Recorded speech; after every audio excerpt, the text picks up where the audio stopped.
It's your girl BondyBlue. So let's go ahead. Hey everybody, what's up? It's your girl BondyBlue. Okay, follow me on Instagram and let's get into the video, right?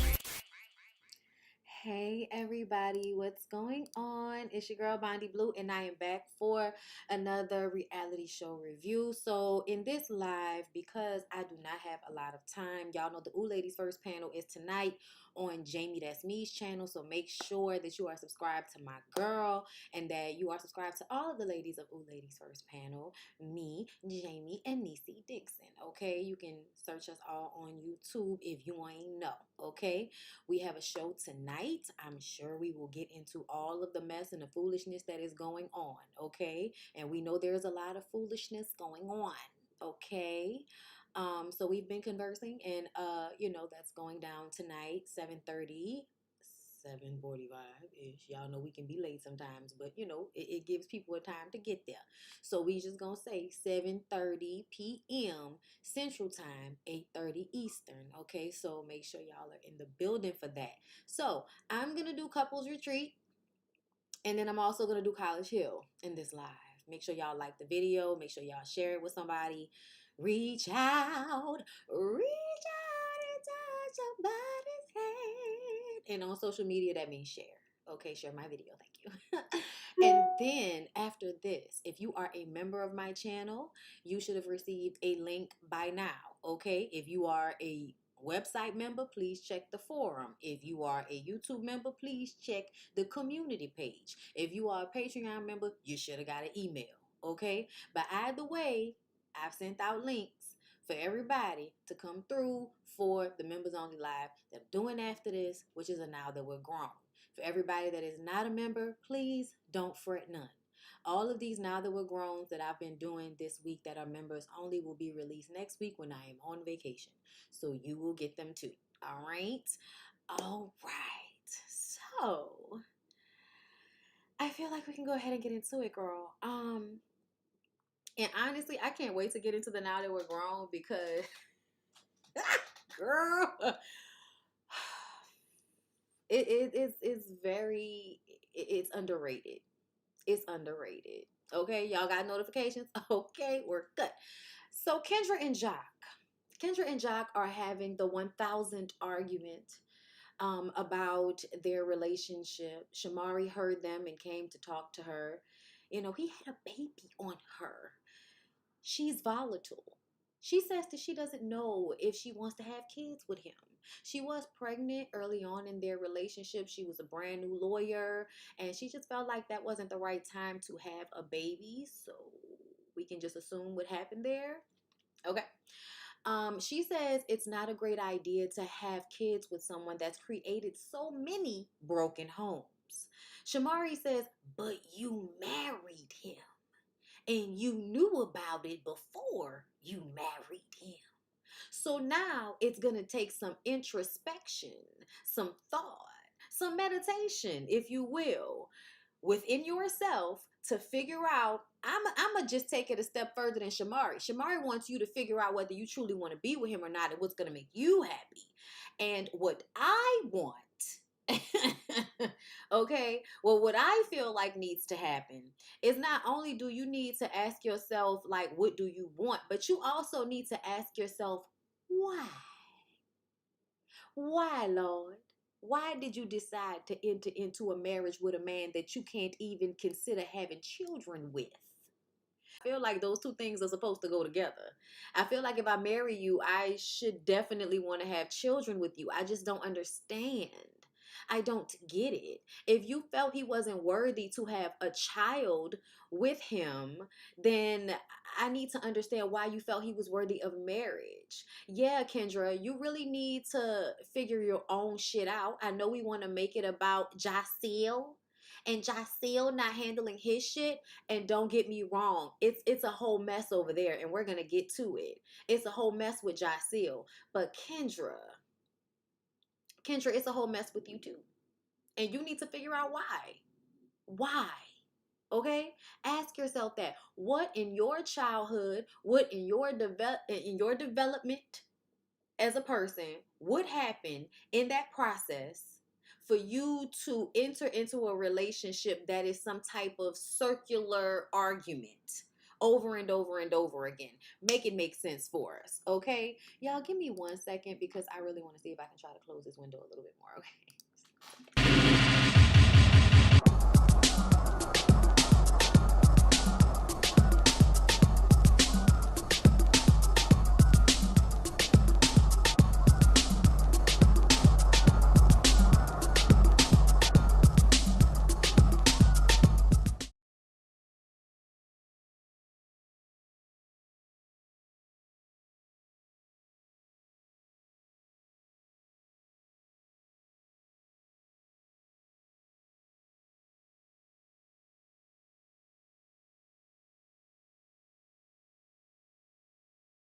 Ooh, girl, it was accomplished. We didn't know if we were gonna get it done, but it happened. Okay, you guys see the Cash App and the Venmo above me? Yes. Only if you feel the need to, okay? Only if you feel the need to, girl. It is my birthday month. I did reach 100K. It's a lot going on. So if you feel the need to be gracious, it is greatly appreciated. Thank you so much. Outside of that, let's go ahead and get into it. So, we were talking about Kendra and how she needs to do some therapy and some digging to figure out why she's even in this relationship with Jacques. Because you entered into a relationship that you know has so many negative things to it. Like you understand that he's probably never going to be faithful. You know what I'm saying? So why are we continuing to have arguments about the same shit over and over again? You knew he had a baby before you married him. Continuing to argue about that is annoying to me. Like it's really counterproductive. At this point, you need to do whatever it is that you need to do to be okay with the decision you've made to be with this man. That's really what it is. And you know, I think that in real life, in real life, people have to deal with things in their marriages and in their relationships that are embarrassing to them, that are hurtful, but at some point you understand you're making a choice to be married to someone, you're making a choice to do this life thing with someone, and when you are actively as an adult making that choice, you understand that that sometimes comes with shit not always being good or perfect. And you have to take your responsibility in being in that situation and not making it more volatile, Kendra, and more toxic, Kendra, by harping on things that you've already agreed to. You know what I'm saying? So yeah, that's where I'm at with that for now. Breezy, y'all, I didn't think that I could like her more.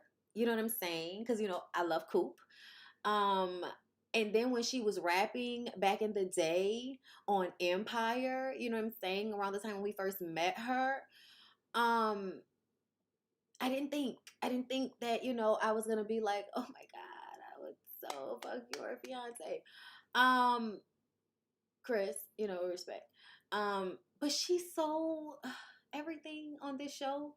Like, I feel like to be one of the youngest people here, not as young as Jalen Jesus, but young nonetheless, and to be the voice of reason amongst so many people older than her in such a way. And her cool factor, and she's funny. So there's this moment where they're running down the hallway with like the phone with the filter on it, and she's joking about Blair Witch, and Jalen is too young to understand that. And I thought that was so funny. Like, because I kept thinking about, y'all remember when the Wayans brothers spoofed it? I think that was on the first Scary Movie, and it had all of the snot running down. I hated that shit. It was digital snot.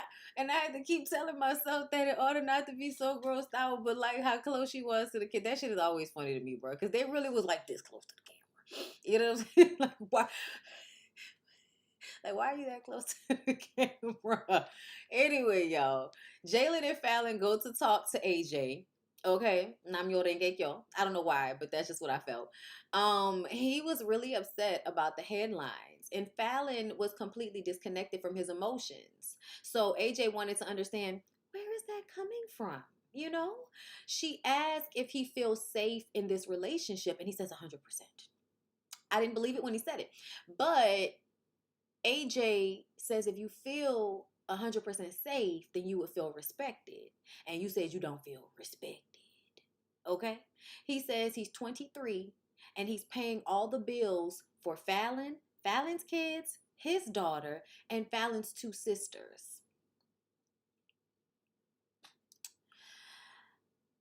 I need to understand what's happening here.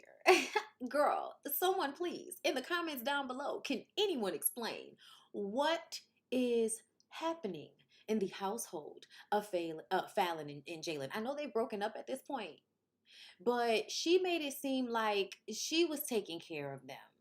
And now he's saying that he's financially responsible for everybody, and she did not dispute this comment. So I'm like, why is the 23-year-old financially responsible alone for all of these people when he was like generally like an assistant? And that's not to say, that's not to say anything negative about him, but it didn't make sense to me. And I'm looking at Fallon like, you're like 34. Like, you're my age. And you're sitting here like, are you here? Like, you're sitting here disassociating yourself in this moment as this 23-year-old expresses how stressed out he is taking care of you and your family. And the only thing I can hear you saying this entire episode is, well, I hope that we'll still get married at the end of this. Fallon, baby, I need you to wake up. I need you to wake up. You in there asleep, and I need you to wake the fuck up. Okay? Please. Wake the fuck up. Okay? Marriage is not going to heal you. Marriage is not going to save you. Marrying Jalen is not going to change the dynamics of your relationship. You have already been married before more than once. Why, pray tell, are you still rushing to get married, especially in this situation where this boy who is 23 is telling you that he is too stressed out to take care of your grown ass and these children and your sisters? Yes, Jalen should be responsible for his own daughter. Absolutely. But the idea that she should make him solely financially responsible for all of them, considering the fact that she is barely divorced, I just feel like that's insane. And I think that Fallon, you speak of yourself as though you're so strong and as if you can take care of yourself, but it seems as if you love being a damsel in distress and putting yourself in situations where you are needing saving. And really, you need to save yourself. Honestly, I'm looking at you sideways for even getting pregnant by Jalen at 20 something year. Girl, that is insane. Girl, something's wrong with you, Fallon.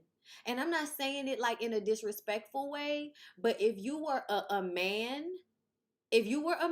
I would be eating your ass up on this live for being 30 something years old, forcing a 20 something year old to be financially culpable for the children that have come before the relationship and the siblings and all of that. Girl, that is way, way, way too much.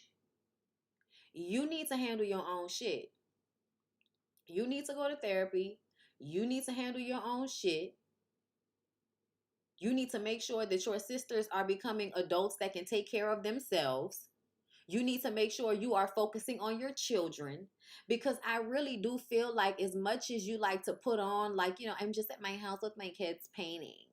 I know you want us to believe that, but there is something about your dynamic with Jalen that makes me feel like you can't possibly be as present with those kids as you present yourself to be, because you are so worried about getting married to a 23-year-old boy who is cracking under the pressure of playing a man in your life. Fallon, please get your shit together, ma'am, because this is not cool. It's not cute. It's not okay. All she said the whole episode, after everything that happens, I just hope we get married. I just hope we still get married. Like, why? What is being married supposed to do for you? Make that make sense for me. Last episode, the realest conversation she had was with Breezy, and she ignored it to pick up Jacques shit because he could understand what it's like to be under public ridicule. Girl, go ahead, go on away from me with this.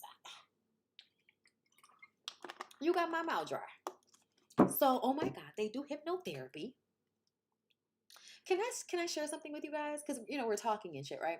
So recently, I've been forming a friendship with Jasmine. She's another YouTuber. Her YouTube name is Black Witch Yaya. I don't know if anybody knows of her because she has a nice following, and I started following her before she reached out to me because she did a video explaining like the Orishas and the stories behind them and all these things. So, and she's like super new. I had no idea how young she is, but we spent some time talking to each other recently, and really connecting and everything. And she talked about getting hypnotized, like doing hypnotherapy, but in going through past lives. Like, and I won't tell y'all her business, but when she talked about that, I was like, oh my God, I want to do that. I so want to do the hypnotherapy to look at the past lives. I so want to do that. And then, here we are on couples retreat, and they're doing hypnotherapy to take them back to their childhood so that they can, unlearn some of these toxic things they've learned, so that they can see, where they need to work on things, where the trauma is, where the responses are coming from that can be negative at this point in their lives. You know what I'm saying? So yeah, we're gonna get into that. The hypnotherapist basically said that she's there to rewire their minds. As soon as she said that, Apollo was out of it. Apollo says, "I'm not open to it. I don't want anybody playing with my mind because what if they re-traumatize me and all of this other stuff?" And I was just kind of like, "What if they re-traumatize you, sir? You're already traumatized. What are you talking about?" Oh my God, this is alive. This is alive. I'm sorry. I'm trying to stay on task, y'all, because I need to get through. I know. I'm sorry. Hold up. Let me see. Thank you for the super chat, Makai. The same argument with Ebony K can probably never settled before and recognizes that she is and doesn't want to pay for settling later if she leaves. Mm. You think she's settling? I'm interested to know what she's settling for. You know what I'm saying? Like, because I just kind of feel like if you're gonna be like, not that she's settling, not as. Let me get my words together. What is she getting out of this situation that makes this type of settling worth it? Because to me, Kendra seems as if her pressure is always high. And I feel like you're in a relationship where you're going to eventually stroke out and he's going to live longer than you. Okay? That's what it's giving. Okay? Thank you for the super chat, Makai. Girl, I know if y'all knew like how much I've been doing these past few days, I ain't trying to get so much shit done in a day, and you can only, a movie can only go as fast as it can go. A show can only go as fast as it can go. You know what I'm saying? Is it the D? Do you think it's Jacques' dick? Do you think it's that? I hope that's what it is. I hope that's what it is, because most of the time, that's what women are in toxic relationships for the dick. But I mean, y'all, what do y'all think gonna happen if that lady keep screaming and howling all the damn time behind this man over the same shit over and over again? She's gonna stroke out. She's gonna pop a stitch. Something's gonna happen. Okay? But she really needs to gather herself, because I feel like I do understand that you are in pain and feel away because of these situations, but these are all situations you've agreed to at this point. So you're putting yourself through unnecessary stress by not changing how you think about it, since you're choosing to stay with him. Okay? You have to change how you think about it if you're going to choose to stay with him. You can't keep thinking about, oh, this is not normal, and you're not going to make me think this is normal.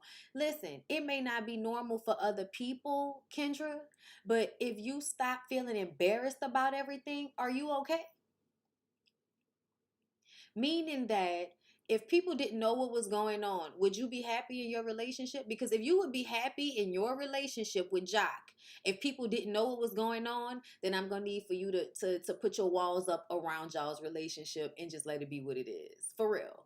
Because essentially, I feel like there's somebody for everybody, and no matter how fucked up some of these niggas are, there's always some woman that is gonna love him until his ass goes into the next life, and he will give her enough to keep her. Okay, so I'm not gonna act like I don't feel like Jacques and Kendra love each other, because I do feel like they love each other. I think they have probably crazy sexual chemistry. I think they probably have good conversations. I think that Jacques being charismatic and a talker himself, and Kendra being very smart and intellectual and a talker herself, I think if they're not arguing, they probably can talk for a long time. They probably have really good sex, but then you have all of these other issues going on. And what happens is Jacques doesn't want to keep having to have the same argument for the same issue over and over and over again.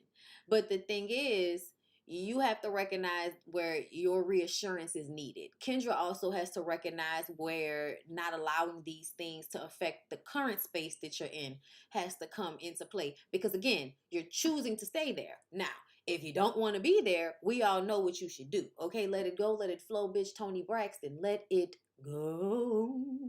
Just let it go. Oh yeah. Okay? But the constant repeating of this shit over and over again is, whack, whack, whack, whack, whack, whack. I did see the video of Jacques crying in black and white. I don't know why that was happening. I instantly rolled my eyes. And it's not because I feel like black men shouldn't cry. I'm not one of those people, you guys. Okay, my husband has cried in front of me before he was my husband. And I remember the first time it happened, I was like, oh no, why is this happening? You know what I'm saying? It wasn't about me. But when it happened, I was just like, oh my God, why is this happening? You know what I'm saying? But it made me want to be nurturing, not like, nigga, why you crying? So I don't know, I don't know what other women do, but it never bothered me. I always feel like you need to cry. Like, it's a human mechanism. People who feel like men aren't supposed to cry are weird as fuck. So I'm not one of those people that saw Jacques' tears as like, why this punk ass nigga crying on the internet? No, I'm looking at your tears, and you crying and wondering what manipulation is taking place in this moment, because your ego tells me that this is not being done in a I want to be vulnerable with my audience place. Because if you were, then you would have, I feel like, been talking about something or said something. But the act of putting the video up in black and white of you crying from this angle as if you are in prayer and meditation, and just showcasing this moment in the produced way in which you did it, that is where people will have their issue, because people don't want to see produced vulnerability. Not like that, not like in a post with music on, in the background and all this shit. Like, it seemed produced, and it seems like something you would do in order to manipulate someone. um because there have been times I've told y'all Jacques has said things that have made me stop liking him, and I grew up in his era. So I'm a fan. We used to play that fucking album from the beginning to the back and then turn it over and flip it over and then play it again. Okay. All right. Listen, we were in the trap. It was going down. Okay. Um, okay. Listen, I've been there. I done that. I knocked up out. Now she running back. So I knocked me out. Knock it out. Knock it out. Listen. Okay. We were on Jacques. Okay. Jacques was one of the people that uplifted us after Katrina, girl. Okay. So I'm not going to front on him. I've always liked him. And then he proceeded to let us know how misogynistic he is. And now this episode, I understand why he's so misogynistic. Jacques, I don't know if the crying was real or not, but I really want you to go to therapy so you can deal with the mommy issues. I tell y'all all the time, whenever these niggas have all of this animosity towards women like this, it's a number of factors, the patriarchy, all of that shit. But essentially, they're mad at their moms. They're mad at their moms. Whatever the mom did, because she was left to fend for herself and probably could not handle it all on her own, and her children got the brunt of her not being able to have control in any other space in her life other than with her children. So she gets to be, in control, and she gets to wield a belt or enact fear, or she gets to have power in this dynamic between she and her children, where she doesn't have power in any other setting, right? So she acts out because that's what people do. You know what I'm saying? Like, everybody acts like, we're above these things, but we all know in real life the relationship between a parent and their kids is so close because you're always there with them. So when they have their highs, when they have their lows, when they have their bad moments, you're there for that, and you're always needing of them as the child. You're always needing of them because you don't see them clearly because you're a fucking child. It's not your responsibility to take care of them. It's not your responsibility to see them clearly. You're looking up. Of course, you're not seeing clearly. You know what I'm saying? So for me, it's really about the parents having to take responsibility sometimes. And then when you become an adult, recognizing how your parents fucked you up and taking responsibility for yourself. And a lot of y'all don't want to do that. A lot of y'all don't want to actually counteract the things that have happened. You want to just use it as a reason to keep doing whatever you're doing. And I think that's what Jacques does. Jacques doesn't really want to stop being an asshole to anybody. He just wants to, use why he's an asshole as a reason to continue to gain sympathy so he can continue to do whatever he wants to do.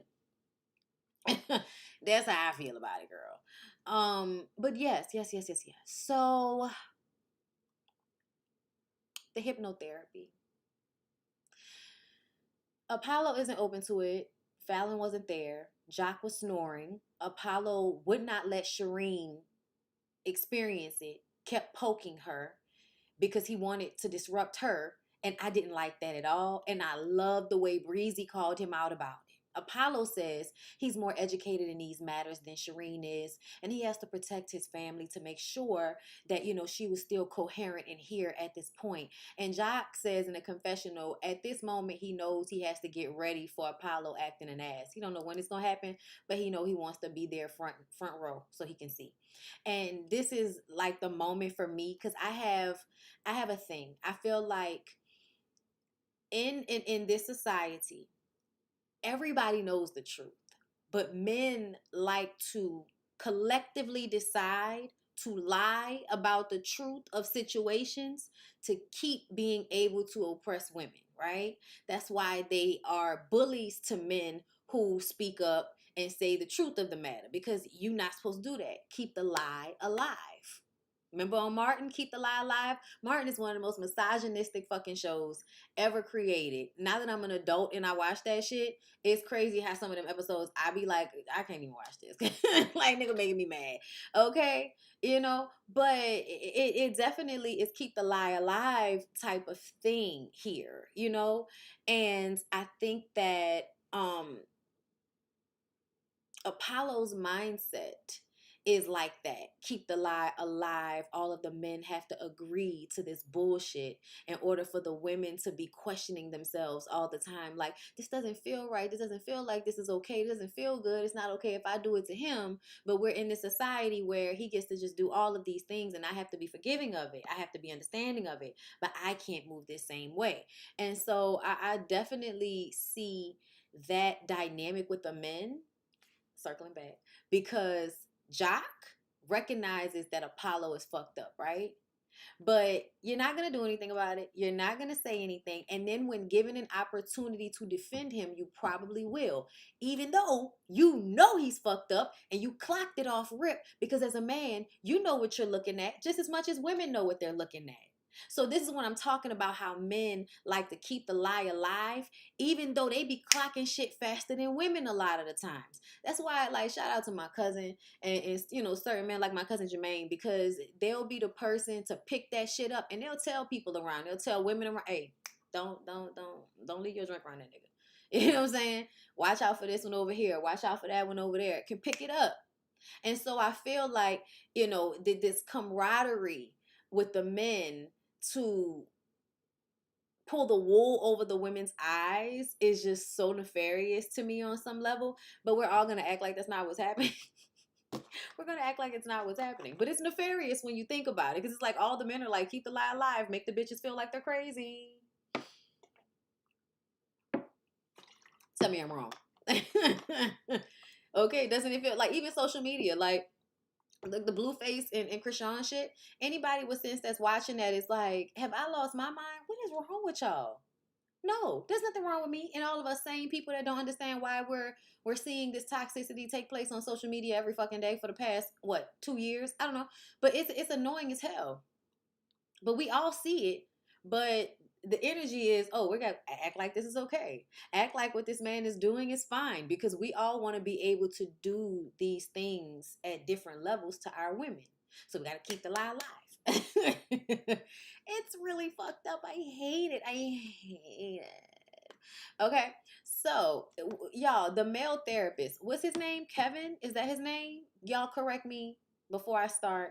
But the male therapist explains that Apollo was trying to control Shireen's experience, and she's a grown woman who can make the decision for herself. Apollo says, but they're supposed to harmonize. And Breezy chimes in, favorite part, okay? Breezy says, you still need to heal yourself, though.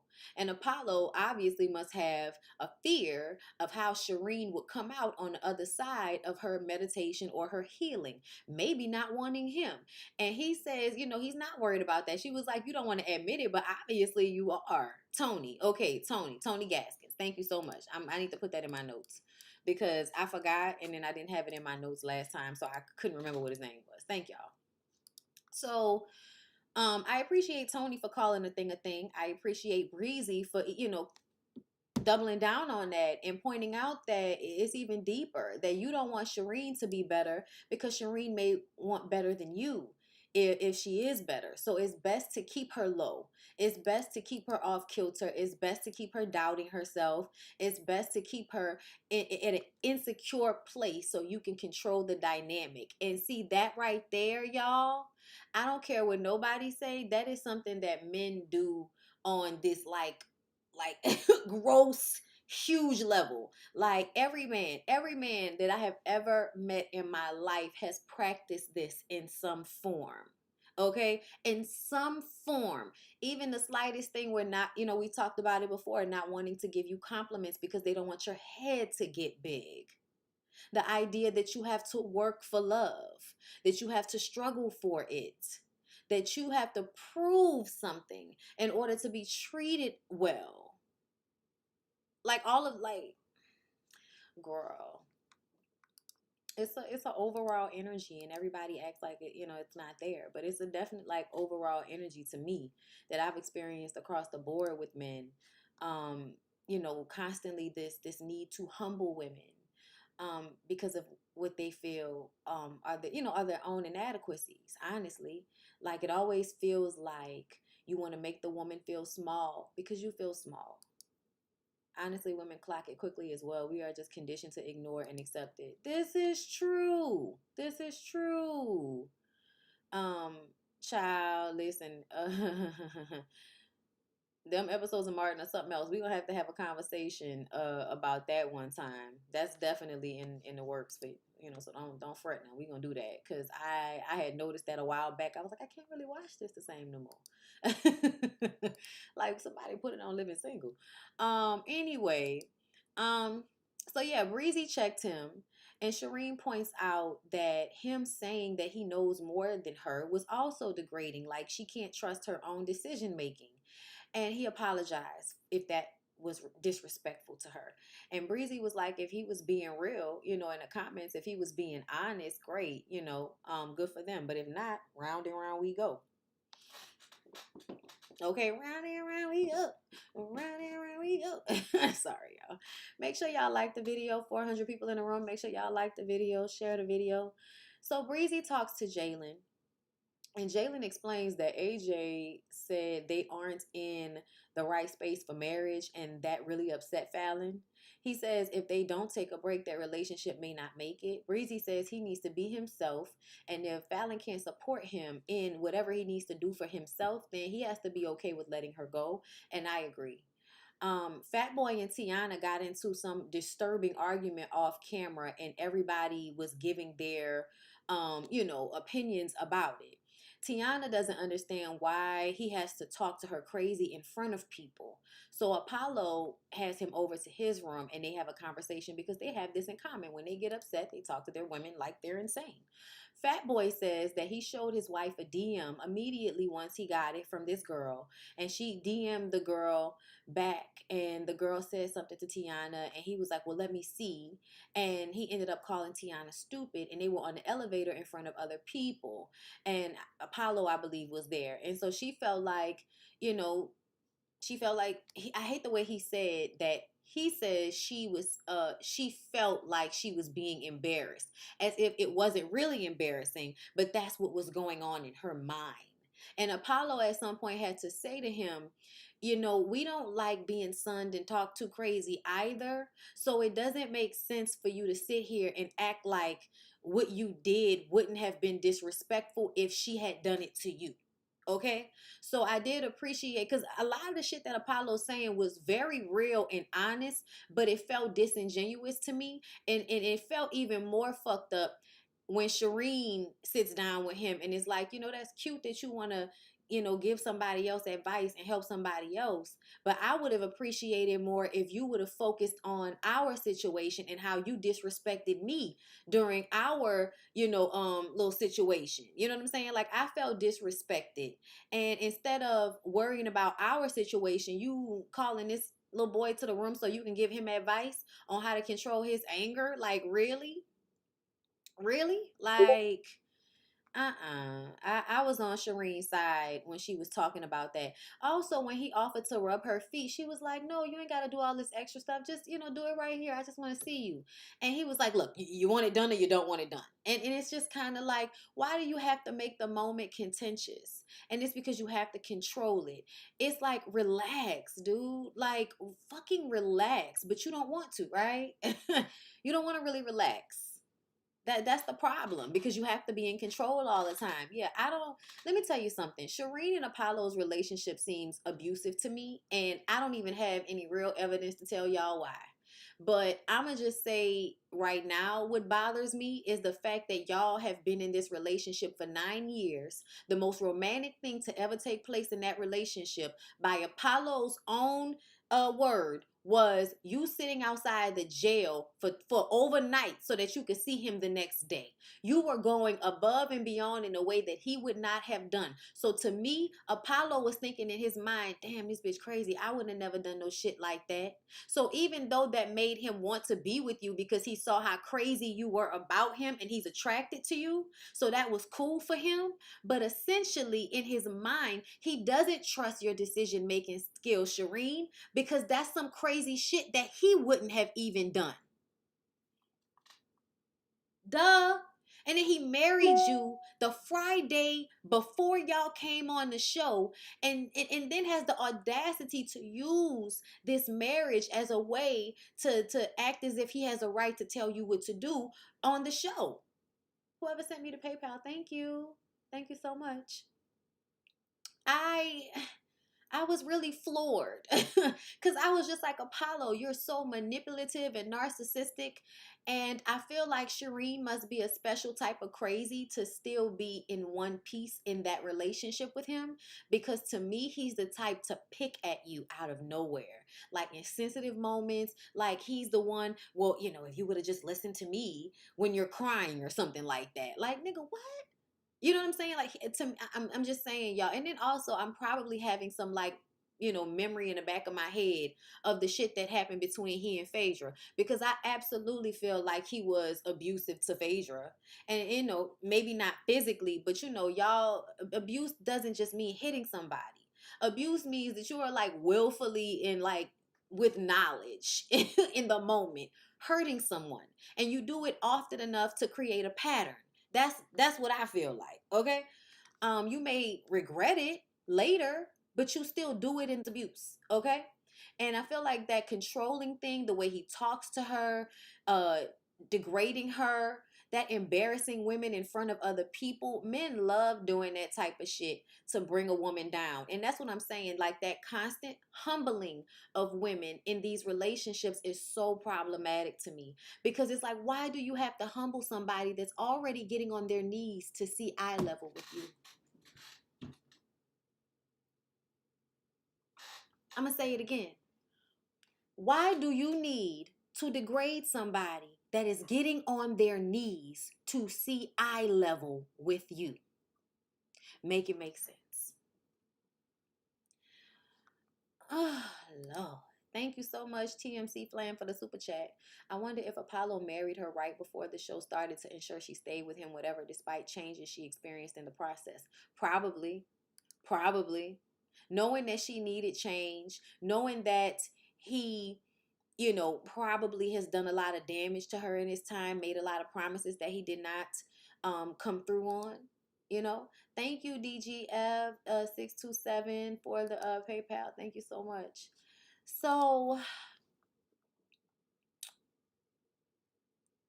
Apollo telling Fat Boy that he needs to move with dignity is hilarious to me. To me, I feel like what that really meant in the moment, and I'm just not catching this, what that really meant in a moment, carry yourself with dignity, move with dignity. It sounded good on camera, but what it really means is you need to learn how to carry yourself in front of people so that nobody knows that you are like this. You have to learn how to zip it up and act respectable in front of people, and then you can be a tyrant in private. That's what Apollo was really trying to teach him. I get it. I understand. I know how you feel, but you can't do that to her in front of people, because we don't like when people do that to us in front of people. You want to talk your shit to her? Talk your shit to her once y'all get to y'all room and ain't nobody around. But don't do that shit in front of everybody, because you make you look bad. And whenever you try to make her look like she's lying about whatever you're doing to her, whatever abuse that you're abusing her with, whenever you decide to act like she's tripping and flip it on her, you won't have any outside evidence to prove otherwise if you've always kept your shit together in front of everybody else. That's the advice he was really giving him, if you ask me. Because there's no way that a man that actively sat there and disrupted that woman's meditation out of the need to control her, there is no way he knows enough and feels enough to give this good advice without there being a tint of narcissism to it. It has to be about him. It can't possibly just be about treating the woman better, because he even said something. He made a comment about, Shireen will feel disrespected, and he thought about how, he could be different. He thought about changing, thought about it, meaning that mentally he understands what it would take for him to be better and be different, but he doesn't really want to. So he knows how to do it sometimes enough to keep her from leaving. Like, that's what it feels like to me. But, girl, I could be wrong. But it's giving mental abuse, because that's the strongest kind. That's the best kind for the abusers. Once you get somebody up here, then you don't have to do any heavy lifting anymore, because they're going to self-automate. They're going to automate themselves to do what you've taught them to do. That's what he portrayed on Real Housewives of Atlanta. Child, that's what it felt like. So Jacques goes to talk to AJ, and it was real funny because he was trying to be, real comfortable, and kicking off his shoes and hugging the pillow, and he talked about Kendra going off on him and how when she speaks to him, it makes him feel insignificant. And I was like, the thing about that, Jacille, whenever Kendra is talking to you crazy, you hear your mother talking to you crazy. But what you don't recognize is you didn't hurt your mother. So your mother didn't have a right to speak to you that way. Usually when Kendra is talking to you crazy, you've done something for Kendra to talk to you crazy. And that's where the disconnect happens. Because yes, you're responding out of your own trauma, but you're ignoring what you're doing to her that's igniting her trauma. It's just kind of what it seems like. Kendra was crying, and he asked her, why she was crying, and he was basically acting like he didn't know where the tears were coming from. And AJ is like, that's your woman. You know why she's crying. Don't do that. Then she asked, why did he marry her? He says he loves her. He talks about being in the room with Kendra when her dad died and holding her and her mom up and being supportive for her. And she has said that that was one of the main things that made her love him, was how supportive he was of her when her father passed away. But then he says that in argument, she'll turn around one day and told him that she hates him because if she wasn't spending so much time with him, she would have been with her father. And I was like, did she really say that? You know what I'm saying? Like, did she really say that? Because if she really said that, like, everybody needs to go to therapy.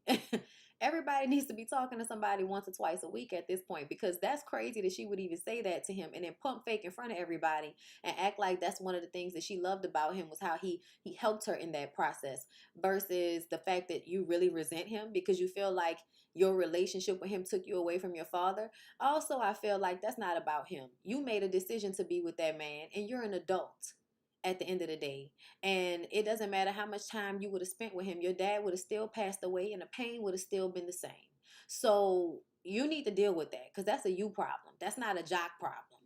AJ says it's a love, with a lot of love. The two of them, they have a lot of love for each other, but it's also a lot of damage.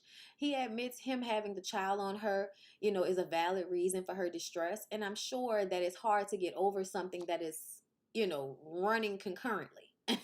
You know what I'm saying? Like, they have to deal with this baby mama. They have to deal with this baby. They have issues probably because of that. So whenever they have an issue because of the baby mama drama, Kendra is going to be reignited in her anger. And that's tough. It is. But that's going to be on her to figure out how to deal with that. Because, again, choosing to be with him, knowing this beforehand. He admits him having the child on her was a valid reason for her distress. He hadn't talked to her by the time he talks to AJ. He says he gonna go back to his room. He not like Fat Boy and Tiana. He gonna go back to his room. I was just like, Jacques, you so damn messy. Psychological abuse is sometimes more damaging than physical abuse, because physical, you can heal more readily than the scars on the inside. That's very true. That's very, very true. I feel like Kendra wants to verbally beat down on Jacques because she's not really happy about her decision to marry him, especially with the new baby. I don't know why she's punishing him. I mean, she's punishing him because this is his fault. Like, I think that even though she's regretting her decision, this is still shit he did. That's why she's punishing him. But to me, at some point, you're punishing yourself. And that's where, you got to make a decision on what you're going to do. She didn't have to marry him just to verbally beat him down constantly. Jacques has apologized, but it's not the apology she wants. She has to deal because she married him after the child. She does. And it's not, an apology is not going to be good enough. It's not. And that's why I said that's something that she's going to have to deal with within herself to be able to deal with the circumstances. But if you love him and you want to be with him, then figure it the fuck out. You know what I'm saying? But ultimately, if you don't want to be with him, you can leave him. You can. It's okay. I know you probably feel like everybody's gonna be like, told you so, but fuck everybody else. You gotta live this life for you. Thank you, Anla Auntie, for the super sticker. Thank you. So there's a moment in between, they'll have these little moments where they're talking to each other, and it's just like in between scenes. And Apollo doesn't like being told what to do because it reminds him of prison. I said, Apollo, it's even before prison that you didn't like being told what to do. I can pretty much guess you not liking to be told what to do is the reason why you got into prison. Jacques says his mom believed in tough love, so she overcompensated and talked to him crazy, and he had to back down. And as a man, he shouldn't be talked to by a woman like that, and he shouldn't want to talk to a woman like that. And I want everybody to stop putting woman and man on everything. I want you to say, Jacques, that she shouldn't have spoken to me like that, period. She shouldn't have spoken to another human like that. The language we use is very violent. It's very aggressive a lot of the times, and people don't realize that because that's what they grow up in. But the language is still sometimes harsh and can still be very hurtful, which is why it's important to watch your words. You can be stern without being hurtful. You know what I'm saying? But also, Jacques, at some point, stop being mad at your mom, because there was a reason why. You understand there was a reason why. So you're going to have to remember the moments where You want to flip out on a woman, you want to treat her badly, you want to do something disrespectful like tell her pussy smell like pimento cheese or something like that. You have to remember in those moments, she's not your mom, Jock. She's not your mom. You're in a situation that you have part in. It may have been, different when you were a kid. It wasn't your fault. Like whatever's going on when you're a kid, you're the kid. You're not the adult. The adult is the one responsible to be better and to make better decisions. You know what I'm saying? To be responsible for you and to handle you with care. But now that you're an adult, your relationships with these women and your feelings, they mimic your relationship with your mother. But in actuality, you are an adult playing a full part in why you're being talked to the way you're being talked to. And that's what I don't want us to negate about this situation between Kendra and Jacques, is that everybody wants to act like Jacques is no longer doing anything to agitate the situation, and I don't believe that. I don't believe that at all. Okay. So Fallon and Jalen tried the hypnotherapy. Really, it was Jalen. He did a one-on-one session, and y'all, I wanted like y'all. I kind of took the moment myself, and you close your eyes, take the deep breath, and go back. What's the first memory that comes into your mind?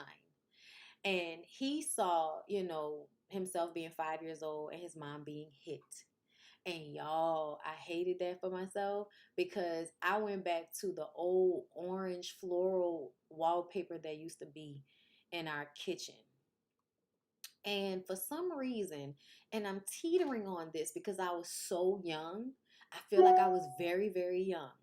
But there was something that happened, but there was a party too. Like there was a party that day, and then something happened that night. But when I was doing the moment, it took me back to that orange floral wallpaper in our kitchen when I was growing up. So like that was crazy for me, especially when he said seeing his mom being hit. You know what I'm saying? Because I have similar memories. So it is definitely like, whoa. And it's not even just about remembering what it looked like, it's remembering what it felt like what the house felt like, if it felt dark that day, or if it felt cold or hot outside, or the smell, or you know what I'm saying, like things like that. Like I was able to like really think about it for a moment and remembered kind of for a second, y'all. I can remember what my house and the environment felt like at that time, which is different. The time, as time went on, the house felt different at different points. I could think of other times where the house felt like light was coming through every window in the house on a Sunday. So like it, you know what I mean? The memories are there. You know what I'm saying? It just takes like actually being able to be coached to get them. That's why I want to do the hypnotherapy. But I was really feeling for Jalen. Jalen's only 23. He really has a lot to work through. You know what I'm saying? I don't think he's prepared. I don't think he's prepared for what's being asked of him. And I'm glad that he and Fallon decided to break up. Um, you know. So Fat Boy sits down with Tiana to talk. And I didn't like this conversation because I'm going to just tell you off rip. Fat Boy, even though he has money, probably has imposter syndrome. He probably on some level feels like even though he loves Tiana, that's my best friend. He knows that she loves him anyway, but on some level he doesn't feel worthy of her. So because he doesn't feel worthy of her on some level, he always needs to demean and degrade her in sensitive moments because it makes him feel better. I think that, the cheating is not just about ego, it's about making yourself feel better because you probably saw yourself as fat and ugly. And here you are with the light skin preference for a baby mama.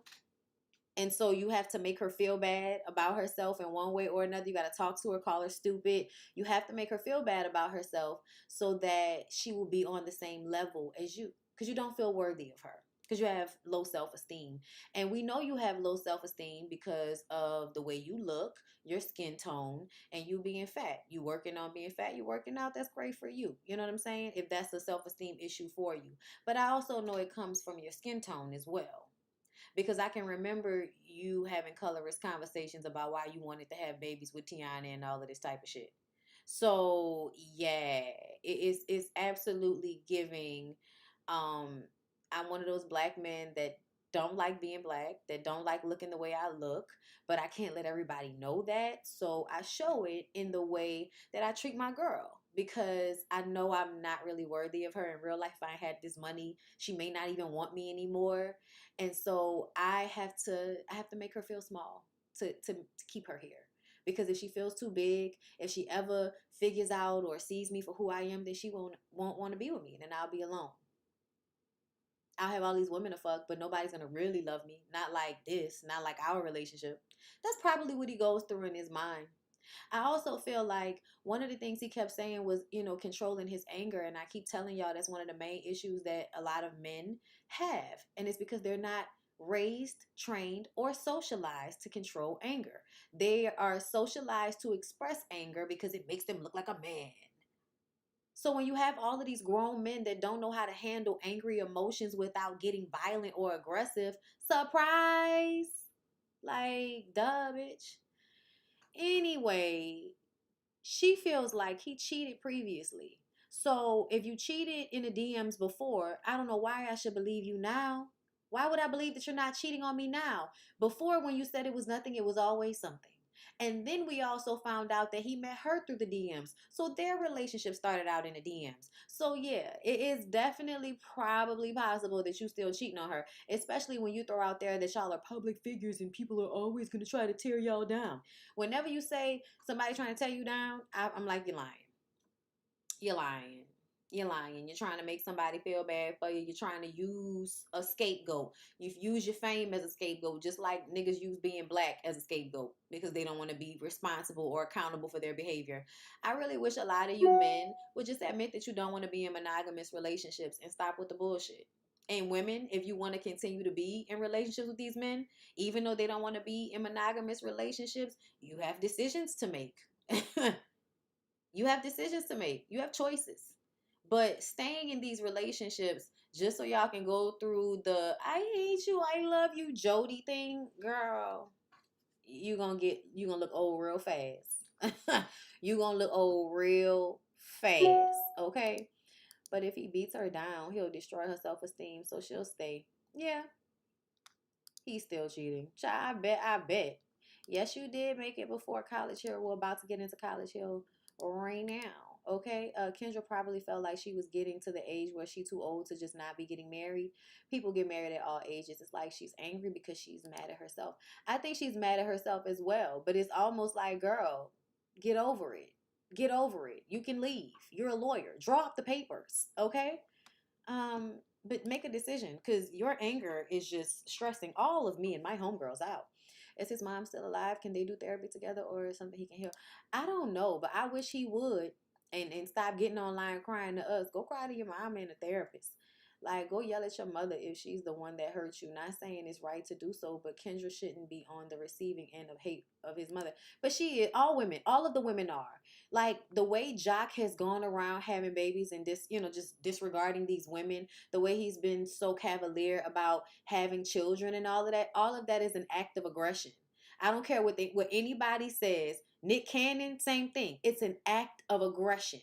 You're doing something passive aggressively that you know is not right because you want to get back at somebody, you want to upset somebody. Okay? This is episode 3 of Couples Retreat. Okay? So, yeah. It's been good though, y'all. So y'all should check it out. We're gonna go ahead and we're gonna press on to College Hill, you guys, because I have got to make sure I get to brown sugar after this for my members only until next week. Okay. I explained it at the beginning of the video. Okay, so y'all, first of all, I just want to say, when is Ray J gonna get too old to play the immature, stupid, obnoxious party guy? Like, when is he gonna get too old for that role? Because I feel like he keeps playing the same role on reality TV over and over again, and I feel like it's been too long. I think it's been too long. I feel like you're too old for this at this point, Ray J. Like, Ray J, how old are you? Because honestly, it feels like you're aging in dog years. And I would just really, really like for you to at some point grow the fuck up. Please grow up. Y'all, they have a field trip on this episode. When everybody wakes up to get ready for school, Ray J has disappeared in the middle of the night. Iman is still gone, but we know he has some stuff to deal with. Everyone feels like Ray J is squandering this opportunity. I feel like I don't know why Ray J's back. He's a waste of time and space. Parker decides to have a drink with Jocelyn so that they can have their come to Jesus moment, since Jocelyn, Amber, and Tiffany had their come to Jesus moment the night before. Parker apologizes for not coming to Jocelyn directly for Jocelyn locking her out of the bedroom. And I just kind of feel like, Parker, I know you just don't want to get into a fight with her, but ultimately, I wish that you would not have apologized to her. Like, what are you apologizing for? Jocelyn, how is she supposed to explain to you she doesn't like being locked out of the room when you're ignoring her when she's knocking on the door because you've locked her out of the room? If you don't get out of my face with this foolishness, Parker, stand up for yourself. Stand up for yourself, Parker. I don't know why you apologize to that rat. Anyway, she explains that she was just trying to get their perspective, but it wasn't in a sneaky way. And then Jocelyn apologized because she knows her personality can be overwhelming. I'm like, oh, you think so? You think it could be overwhelming? You think so, bitch? Oh, all right. Parker says that she's watched Jocelyn on TV for years, and she would watch her to watch her curse bitches out. She just never thought she would be the bitch being cussed out. I'm like, that's why everybody shouldn't have always rejoiced in Jocelyn's antics, because essentially you can be on the other side of that shit, and it ain't nothing to clap hand, laugh, and think it's cute. Like, I'm gonna just keep it a buck. I didn't like Jocelyn. Like, I didn't start liking Jocelyn until her and Mimi got on a better page on Love and Hip Hop Atlanta. But I never liked her. I didn't like her, and I like her bad attitude and her cheap wigs and her strong jawline. I didn't like any of that. I'm sorry. And then she left, and we thought she had changed, and I gave the bitch a shot. And then she acted a fucking fool on Zeus Network, fighting them girls, kicking them in the chest with combat boots and all of this shit, and jumping them, and having her crazy ass boyfriend that she won't keep calling her husband. People ain't never got damn married, but gonna keep calling somebody your husband. Delusional ass people over there. Yeah, I'm sorry. I don't have patience for Jocelyn. I don't see it for Jocelyn. I have never really seen it for Jocelyn. I tried to see it for Jocelyn. I tried. I did. And at this point, no, not at all. Not even a little bit. Not even at all. Get it out of my face. I don't care. Return to sender. I don't want it. But she apologized to Parker. They go to the Equal Justice Initiative Legacy Museum, y'all. Oh my God. First of all, I really appreciated the fact that they did not let the cameras follow them inside. The cameras got to go in and get footage, but separately, so that the people on the show could really be involved in the moment. And to me, this is probably why Ray J decided not to show up. Because he knew it wasn't going to be a moment for him to walk around and grandstand. But y'all, I would really like, I would like to go to this museum, except for the fact that I'm like, I don't think I need to be put through that. Like, I'm very well versed. But sometimes I feel like we need to be reminded of those things. But y'all, the museum was crazy. They break into twos. They have to pick a certain subject matter and present what they've learned from the museum in class after. And they explain their experience and what they learned. The first thing is, they say, Amber was like, when you first walk in, there's like waves crashing and you see water. And then on the screen, it shows 2 million Africans were killed in the Middle Passage, which is more than every war fought combined since 1775. Every war, World War One, Two, Three, Civil War, Cold War, all that shit. Okay. So yeah, that's crazy. That's crazy. More of us were killed than any white people in wars throughout the time frame of this country. That's crazy. They talked about the slave cells, and you would see the holograms of people with their children in the cells. Quay talked about a mother and son that were hung at the same time on a bridge. They talked about a festival of 10,000 people that came to see one person be lynched. Lynchings, man. Lynchings, bro. Jesus Christ. The civil rights era, which we know how brutal that was. And in that moment, I ain't gonna lie, like I was crying. Like at this moment I'm crying, right? I'm crying through most of this. But in the civil rights era, the thing that we had was the journalist. This was the first time in history where there were cameras, video, and picture to show what was happening. And one of the biggest proponents of why the civil rights movement was effective is because it was able to be viewed, because people were able to see it. It wasn't just shit they heard about. It was stuff being plastered all over the news, newspapers, you know what I'm saying? Then when they finally, people had televisions, this shit that was on the news and on, on people's televisions, but there were journalists there to record and visualize and show you what was happening. And that was really a huge thing that made the civil rights movement move forward, which is why Emmett Till's mother wanted his casket to be open and for the cameras to take pictures, because the world needed to see it.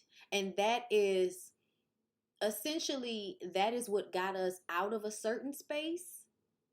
But now we have to counteract the race porn shit that happens, where we're constantly seeing ourselves abused, killed, maimed, whatever, on social media or on the news. And it's done in such a callous way that it becomes a desensitizing thing. And we have to be careful of that now.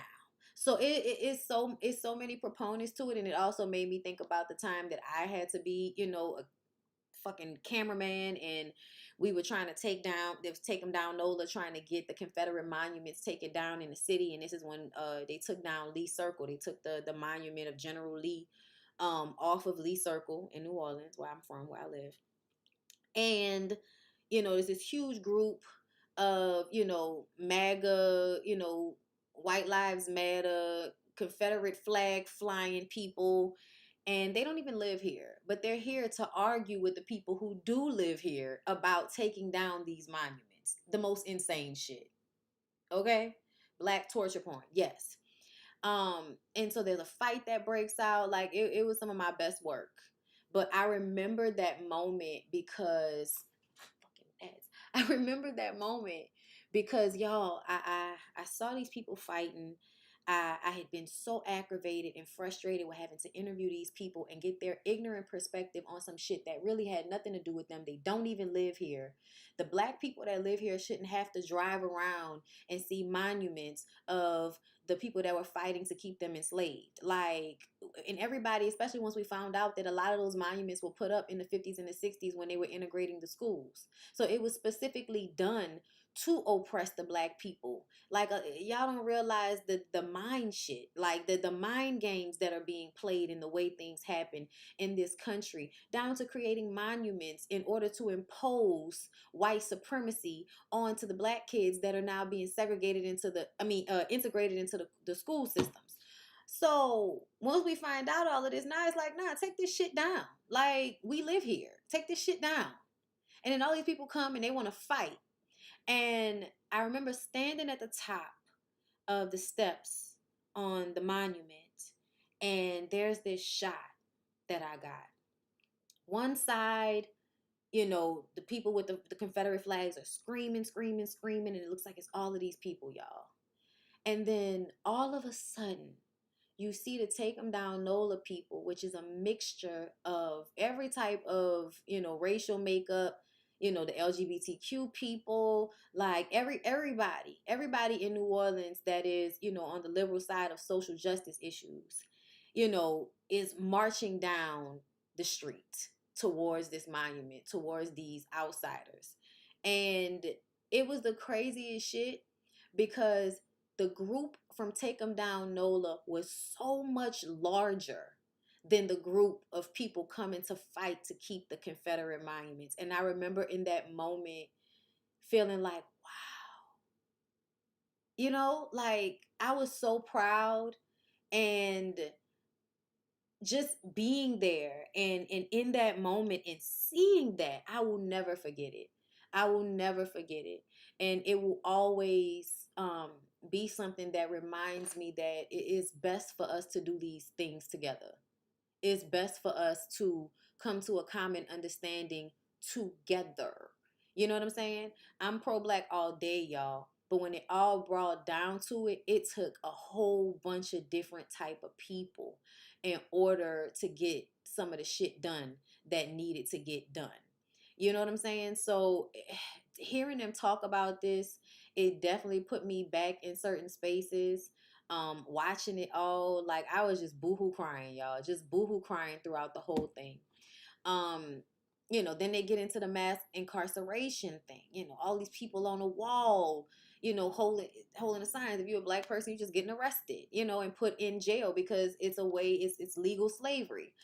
um and you think about the life you're afforded, and Tiffany and them, they're all in the confessionals crying, just thinking about how blessed we are to live the lives that we live now because of the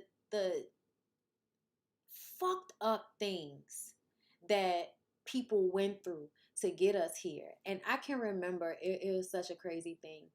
The day that Nisi's grandmother passed away, I can remember because it was like a few weeks ago, like 2 weeks ago or something, 2, 3 weeks. I can remember being like in my house that day and just feeling my grandmother's energy so much. I saw a post online that reminded me of her, and she was on my mind. And I'm walking around my kitchen and I'm making my coffee, and I, started playing some music in the background, and instantly had the feeling that my grandmother would be so proud simply because my life is peaceful and easy for the most part. I have my stresses and my worries, y'all know, but I have peace and comfort in this life that my grandmother was not afforded. Even though I don't think she had the hardest or the worst life, eventually, I don't know a lot about my grandmother's life because I came in so late, but I do know my grandmother at one point was an orphan. Her mom was in like a mental hospital at some point. She didn't know who her dad was, and then to, have 8 kids, all of that. So it was something in that day that just had me feeling grateful for my life, because I know that all of the women that came before me um, would feel so good knowing that their grandchild, that their descendant has everything that they fought so hard to have. I have my house, I have my family, I have my peace. You know what I'm saying? I have my little section of this world, which I feel like for the longest, that's the only thing black people wanted. They wanted their little part of, they want their little piece. They want their actual piece and want to be left the fuck alone. Like, it's really not even that hard. You know what I'm saying? So I feel like even with everything we have gone through as a people and as a country and even in the world, everything we've gone through, I can definitely say that this is a time that has been fought for. This is a time that has been bled for.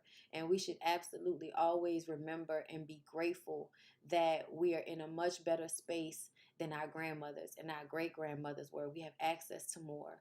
We have the ability to have more. And we should absolutely have whatever in this life we choose to have. Know that, believe that. You know what I'm saying? Because there are people who fought for you to have it. It was just very much a moment for me, and it just reminded me of being grateful in that space. You know what I'm saying? I'm from Charleston. Calhoun, Ravenel are so prevalent in the city. We weren't taught the significance of these slavers, but just sold to us as fathers of the Confederacy. It's crazy, fathers of the fucking Confederacy. Give me a break. Bridges, streets, parks are named after these men, but folks fight to keep them as history, but won't teach the real. Right. Because only their history can be seen, and then it has to be whitewashed. Thank you, DeQuasia, for the super chat. I feel that we are still trying to overcome the psychological damage from the racism as well. We are. We absolutely are. That's why people get so caught up in the mental of it. Feeling oppressed versus believing you're oppressed. You know what I'm saying? Being that way, but believing it is a different thing. You know what I'm saying? Once you believe it about yourself, it's hard to get out of it. You really have to think yourself out of the oppression. And we're in a space in this time where you can actually do it. You can actually manifest it because we don't live in the civil rights era, because we don't live, during slavery. Because even though things do happen, people are not being lynched nearly as much as they were. You can't just lynch somebody up in the middle of the street and it's just gonna go down like that. You know what I'm saying? And you can't have 10,000 people rally to come and watch somebody hang somebody from a fucking tree. Like, that's not happening anymore in this country anyway, child. Maybe a small group, but not 10,000. That's change. But we have to remember these moments so that we don't move backwards either. And that's another thing that people don't like to accept, that you have to remember these moments so that you don't move backwards. But anyway, y'all, hold, let me read the super chat and we'll move on. David Chambers, thank you for the super chat. Sorry to interrupt, but congratulations on 100K. Thank you. I don't comment a lot, but I have been watching you for years and years, and so I'm so happy for you. I look forward to seeing your continued success. Thank you, David. I really appreciate it. I really, really do. Thank you. I love when I see the men's, because they be acting like don't no men's follow me, so thank you. Okay. But the experience, you guys, was just a really great experience. So when they talk about it, Tiffany and Parker, they talked about mass incarceration, but Tiffany got really, really emotional about the Negro jerky ad in New Orleans, where I'm from. And I'm like, yeah, everything is spiritual too, which is why eating slaves, eating the Negro, why do you think they do that? That's not just a cannibalistic thing. That is also to absorb your essence. Okay? They do shit like that in a spiritual manner as well. Everything is warfare on every level. On every level. If it's a physical war, then it's also a spiritual war as well. So that type of shit, that's a part of it. And it's disgusting. But Tiffany crying about that really, you know what I'm saying? Like, ugh, broke my heart. Jocelyn and Orion spoke on uh Jocelyn Orion spoke on the Middle Passage and how the Europeans got together and decided to destroy black humanity. And I'm like, basically. Basically, it was definitely a well thought, planned out business plan, as Iman said. Quay and Amber discussed segregation and the cruelty of it. Um, and then the professor points out that Willie Norwood isn't there and he's missed out on a very deep experience, and he did. Um, Tiffany started the flag team, Quay started drum major practice, and Parker started working with the dance team. That damn Parker be cursing her ass off. I love her. What's a Negro jerky? They kill and cook black people and sell it and sell pieces of them. It's Negro jerky. I'm not sure exactly what piece of the body it is, but I know for a fact that they would kill babies too. Like what was the thing with the babies? In Sweden, when they not Sweden, is it Sweden or Amsterdam, one of them places, but they kill like the black babies and eat them and all kind of, like, they really did do like a lot. That's why people, you gotta look it up, y'all. Like, look up Negro jerky, look up that shit, man. People, they really were out here like eating us, like like, no, very much so. Look it up. So Ray J gets back. Everybody acts like he didn't leave. They hold up. I also wanted to point out that they played jokes on everybody, which I thought was so funny. When Jocelyn and Quay got into the little fake fight and she threw the water on him, we thought that was gonna be a real moment, but really it was all a joke to, kind of play a prank on Iman for missing all of those days. And then they played a prank on Ray J and told Ray J that Parker and Jocelyn got into a fist fight and he was like, who won? That nigga ain't shit. Anyway, so Ray J gets back. They go to an acting class, and Ray J doesn't seem to be able to open he's being disrespectful on purpose. Ray J always does shit for the camera. And he's gator bait. He's not here for that, so he's being disrespectful. So yeah, Ray J believes because he's already acting as a child that there's nothing he can learn from this acting class. Anybody that's ever done acting classes knows that a lot of times they will make you delve into your own life so that you can pull from your experiences so that you can be a more realistic performer. So a lot of it can sometimes be therapeutic. Ray J doesn't want to do anything that requires him to be vulnerable or honest in his emotions. Nothing. He never wants to do anything like that. And then he will then disrespect people. And I don't like that. I don't like when you feel like there's nothing that you can learn because you acted on Moesha as a kid. You weren't that good anyway. Ray J, you're not that good of an actor. You've been playing yourself the entire time. We can see you. When we realized that you was Dorian, nigga, it was over. It was over. The love was gone. Okay? The love was gone, Ray J. We used to like you when we was kids. When we was kids, I had the biggest crush on Ray J. As soon as I realized that Ray J was actually Dorian and Dorian was Ray J, I said, oh, this is disgusting. Is this who this nigga is? Brandy, come get your little brother. Please, Brandy, come get your little brother. Shanita Harmon, thank you for the super chat. Congrats on the 100K. You deserve abundance and blessings. All your core fans know the real, and you, my dear, are the truth. Thank you. I appreciate that so much. Thank you. So someone pointed out how he was working on their damn nerves. Then his phone started to ring. They have to come up for a metaphor for their life for this class. Tiffany, was asking questions, when are you most happy? And Tiffany was like, when his penis is inside of me. Okay, Tiffany is obviously, a glutton for the D. Amber says that she isn't normally happy. The only time that she can remember being really happy as a child is for Halloween when she was able to be somebody else. I really want to, I want Amber Rose to talk more about her childhood because she says things, but I don't think she's ever laid out the story for us exactly. And if she said things about her childhood, she'll be like, oh, I had to fight, or I grew up poor, being made fun of for being mixed. But I think there was some shit with her mom, and I don't think she's ever talked about it. So I would really like to, find out more about what happened in Amber's childhood. And so Amber cries, and it's also her birthday, so that was sad. Ray J went over to hug her, but then said in a confessional that they're not here for therapy, so he don't want them being all vulnerable and shit. I'm like, then don't come give me no fucking hug. I also noticed that you saw how nobody really came and comforted her, and it wasn't like I expected them to, but I definitely was looking at Jocelyn like, bitch, you was a sociopath.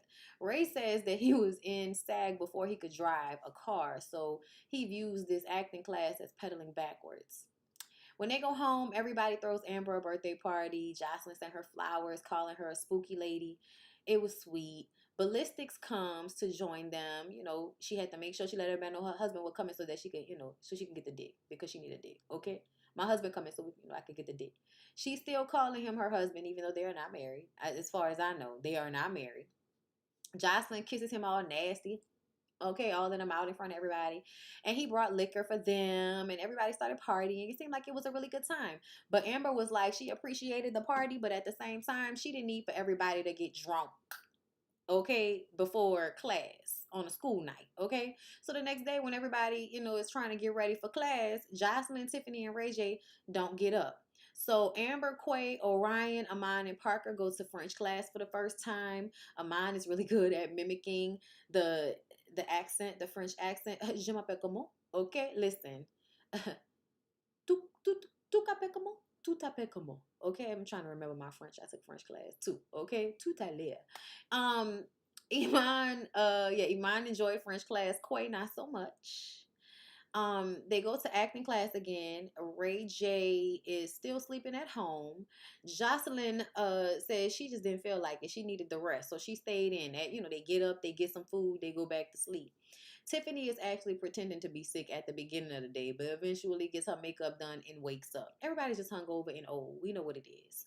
The acting professor made them call Ray J and left a message on his phone talking about his punk ass needs to stop missing the class and running from it, because you're running from it.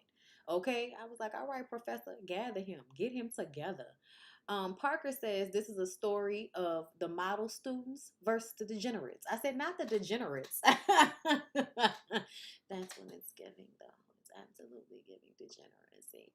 So they have to have a partner, and they go to Dr. Petty. Is that her name? Dr. Petty's class, and they had to learn a school hymn. Amber was the only one that had to learn something different because she don't do the Jesus or the God thing. And so they gave her a different assignment, but she didn't remember all of the names of the Marian 9 men, which were like 9 slaves that once they got their freedom, they founded ASU. So she was supposed to learn a song about them and didn't. So she has an extension, but everybody else had to remember and recite a school hymn, and they all did, and it was funny. It went well. Mine really reminds me of lyric. It's hilarious. Um, but Dr. Petty after that pulled up to the house because she was very disappointed, and so she's here to check Ray J, Tiffany, and Jocelyn and let them know you're not gonna disrespect this institution. You're not gonna make a mockery of it. You either gonna come to class or your ass gonna get kicked out. Okay, or your ass gonna get kicked out. Yeah, y'all. I'm over Ray J for sure. And I already know Jocelyn is only acting like she got sense for 5 minutes. When they said 4 a.m. singing happy birthday, I knew some of them wasn't going the next day. Oh, all right. You already know. Why was they waiting till 4 a.m. to sing happy birthday? That's crazy as hell. Ray J has delusions of grandeur about himself so much. I don't think he really believes those things. I think he says it in public because he's an idiot and he wants everybody else to believe it. But I don't think he really thinks those things about himself. That's Iman already did the college thing, so this is easy. Right, he graduated, right? That's why Jocelyn been having attitudes with everyone. She was missing the D. Child, that's not why. That bitch crazy. And doing reality TV is not considered peddling backwards. Okay, Ray J. Listen, Mr. Sag. Okay? Amon's singing was adorable. So was Orion trying to copy what Parker was saying. I noticed that too. It was so cute. It was a good episode though. Um, I was really not expecting to be as into the museum moment as I was. They did really good with that because, girl, I was glued in and crying.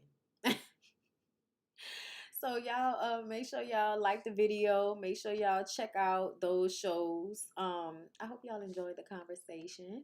But I'm going to be right back for my members at 5 o'clock so that we can talk about brown sugar before the Ooh Ladies First panel. So everybody else, I will see y'all tonight on Jamie That's Me's channel for the Ooh Ladies First panel. All right. All my members, make sure you check all of the various links. And I will see you guys in about 30 minutes. Okay. See y'all later. Bye.